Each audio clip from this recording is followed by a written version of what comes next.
now? Where are we, Bill? Well, Rick, we are still in Kingston, only now we've moved down the road a little bit. We are in the Plain Cemetery, which is right in the center of the town of Kingston.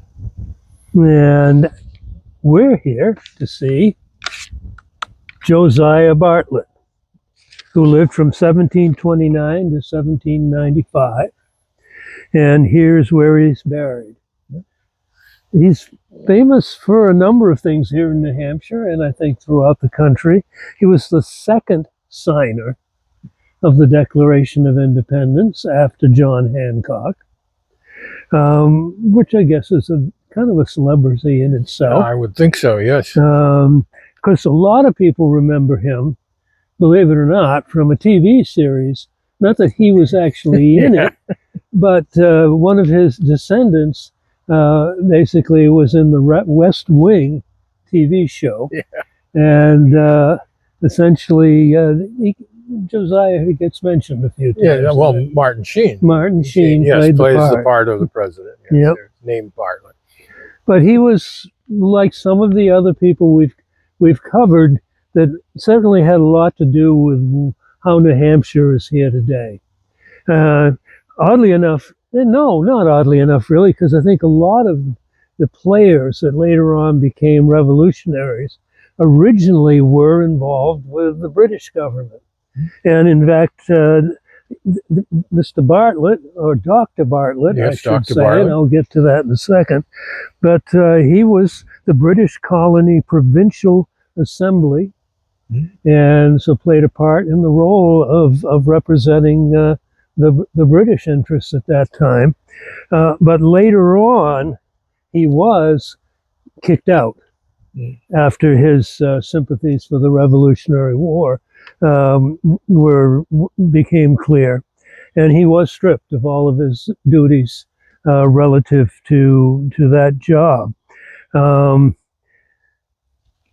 Eventually, he was kicked out actually by Governor John Wentworth, yes, who came after Benning Wentworth. John, ironically enough, was kicked out more or less by the New Hampshire revolutionaries eventually, or at least John left the state. A little bit of comma there. Yes. But just to give you an idea of how things were at that time, Josiah Bartlett's home was burned down. And I mean, I don't know if we can prove it, but I think the theory is that because he was an anti-Tory, that some of the local Tories did that. And so obviously it was difficult times, much like what we have today. So at that time, or shortly after, I believe, he was offered an appointment for the Continental Congress, which he didn't do.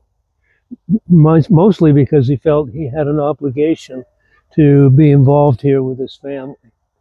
But he did later accept to go as a sole delegate, but eventually convinced the New Hampshire Assembly to send William Whipple, who we have talked about or will be talking about in the videos, and Matthew Thornton.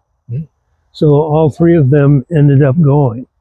The other thing, of course, and I mentioned before, that this is, in theory, is not Mr. Bartlett, it's Dr. Bartlett.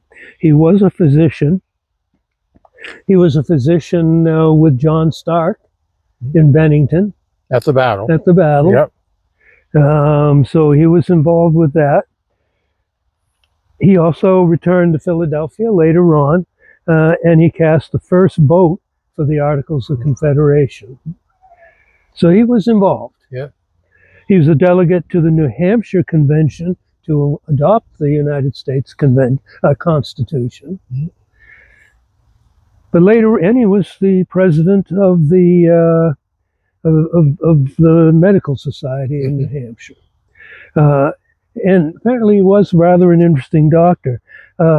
He also, I mean, there is a a monument across the street near where he lived, which is not far from here, Yep. that does say he was the first governor of New Hampshire. Mhm. In a sense, that's true, but in a sense, it's not true, because there were predecessors and they were called presidents. Presidents, yes. But during the time that Josiah Bartlett was governor, it did change to governor. So in that sense, he was, can be said to be the first governor.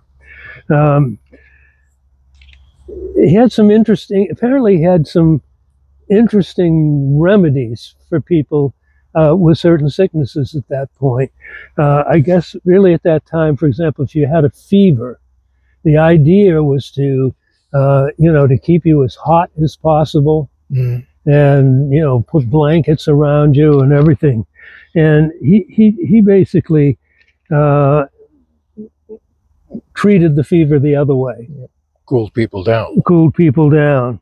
One of his remedies for fever, and he used it on himself, was cold cider. And when he had a fever, and apparently it worked. So from not drinking the hot liquids, that probably every other doctor in the place would have said, in the area would have said, that's what you need to do.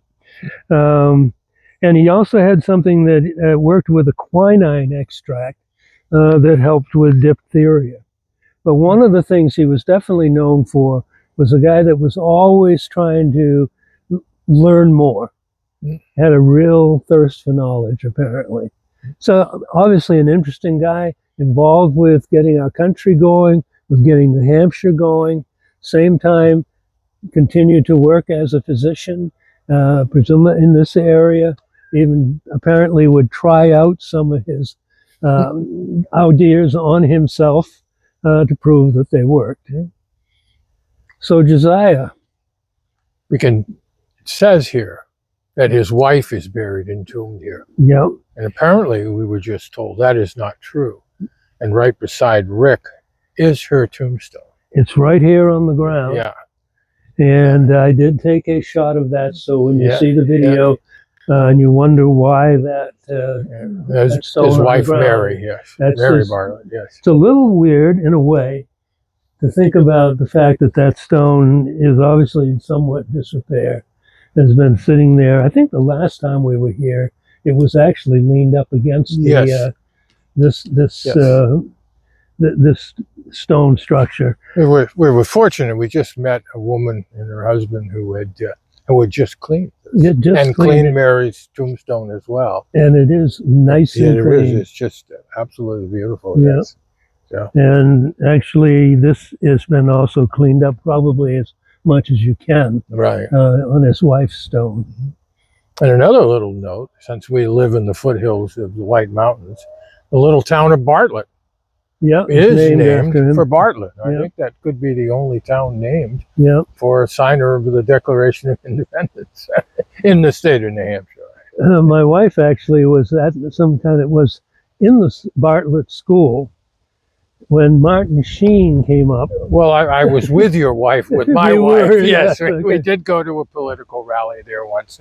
Martin Sheen was there, not the Bartlett, but Martin Sheen was there giving a speech. Well, Jane said that she asked him if he was going to run for office, and he said, no way. Yeah, no way. But, well, Josiah. Yes. Rest in peace. Another unsung hero, I think, of the Revolution from New Hampshire.